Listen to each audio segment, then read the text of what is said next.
கர்த்தர் ஒரு தீர்க்கதரிசியை அவர்களிடத்திற்கு அனுப்பினார். அவன் அவர்களை நோக்கி, இஸ்ரவேலின் தேவனாகிய கர்த்தர் உரைக்கிறது என்னவென்றால், கவனிங்க, நேரா சில பேர் டைரக்டா ஆண்டவர்கிட்ட தொடர்பு கொண்டுக்குவாங்க. என்னது, ஆண்டவர்கிட்ட நாங்கள் ஜெபம் பண்றோம், நாங்கள் எங்ககிட்ட ஆண்டவர் பேசுவார். நல்லா கவனிங்க, ஏன் தீர்க்கதரிசி அனுப்பினார்? ஏன் ஊழியக்காரனை அனுப்புறார்? தம்முடைய வார்த்தையை போதிக்கிறவனை ஏன் அனுப்புறார்? கர்த்தர் பேச மாட்டார்லாம் சொல்ல மாட்டேன். சில காரியத்துக்கு பேச மாட்டார். உங்ககிட்ட உனக்கும் அவருக்கும் உங்ககிட்ட பேச மாட்டார். உனக்கு உணர்த்தப்படுதலே இருக்காது, அந்த ஃபீலே இருக்காது, செத்த நிலைமையாக தான் இருக்கும், அந்த உள் உணர்வே வராது. அடிக்கடி கடிந்து கொள்ளப்பட்டும் தன் பிடரியை கடினப்படுத்துகிறவன் சடுதியிலே நாசமடைவான் வசனம். அப்படின்னா என்னன்னா, ஒரு முறை எச்சரித்து, மறுமுறை எச்சரித்து, மூன்றாவது முறை எச்சரித்து, நான்காவது முறை எச்சரித்து, தேவன் எச்சரிப்பு செய்து செய்து கேட்கவே இல்லைன்னா பிரச்சனை தான் வரும். எச்சரிப்புகளை தேவன் கொடுக்கிற அந்த ஆலோசனைகளை தள்ளிவிடுறோம், உதாசீனப்படுத்துறோம், அதை அப்புறப்படுத்துறோம். அதனால தான் நிறைய குழப்பங்களுக்கும் பிரச்சனைகளுக்கும் காரணம். அல்லேலூயா. தம்முடைய தீர்க்கதரிசியின் மூலமா அவர் பேச விரும்புறார், தம்முடைய ஊழியக்காரனை அனுப்புறார்.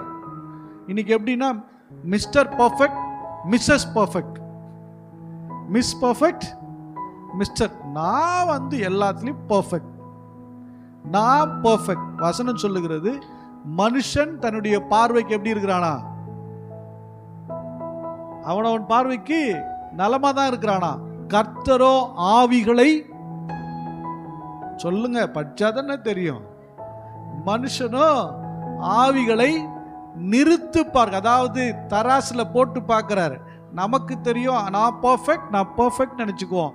தராசுல போட்டு கர்த்தர் நிறுத்து பார்க்கிறாரா? உன் ஆவி என்னது, உன்னுடைய செயல் என்னது என்பதை அவர் நிறுத்து பார்க்கிறார். அல்லேலூயா. ஸ்பெஷலி நம்ம ஆளுங்கிட்ட தான் இது. நம்ம ஆளுன்னா பெண்டிகாஸ்ட்ல தான் சுயநீதி அதிகம். சுயநீதினா, நான் செய்யறது எல்லாமே கரெக்டு, நான் பேசுறதெல்லாம் கரெக்டு, நான் நினைக்கிறதெல்லாம் கரெக்டு. அல்லேலூயா. ஏன்னா அவங்களுக்கு ஹோலி ஸ்பிரிட்ல நிறையறனால அவங்களுக்கு நிறைய நேரம் கர்த்தர் பேசுறது கேட்டுக்கிட்டே இருக்கும், பாஸ்டர் பேசுறது கேட்காது. ஏன்னா கர்த்தர் பேசிட்டார்ல, போயா நீ நையா சொல்றது, கர்த்தர் பேசுற, டைரக்டா பேசுறாரு என்கிட்ட, அப்படிலாம் பேச மாட்டார். அப்படி உனக்கு ஊழியக்காரன் பேசுகிற எச்சரிப்பையும் ஊழியக்காரன் கொடுக்குற சத்தியத்தை விட வேற மாதிரி உனக்கு தப்பு தப்பா கேட்குதுன்னா நீ கர்த்தரோட இல்லைன்னு அர்த்தம். தெளிவா சொல்றேன். அல்லேலூயா. அப்ப நல்லா புரிஞ்சுக்குங்க. அப்ப கர்த்தர் ஒரு வார்த்தை கொடுத்து நான் இங்க பேசுறேன் அப்படின்னு சொன்னா அது உங்களுக்காக கர்த்தர் பேசுகிறார். அது உங்களுக்காக தான் கர்த்தர் பேசுறார். அந்த வார்த்தையை அசட்டை பண்ணாம கீழ்ப்படிந்து போவது நல்லது.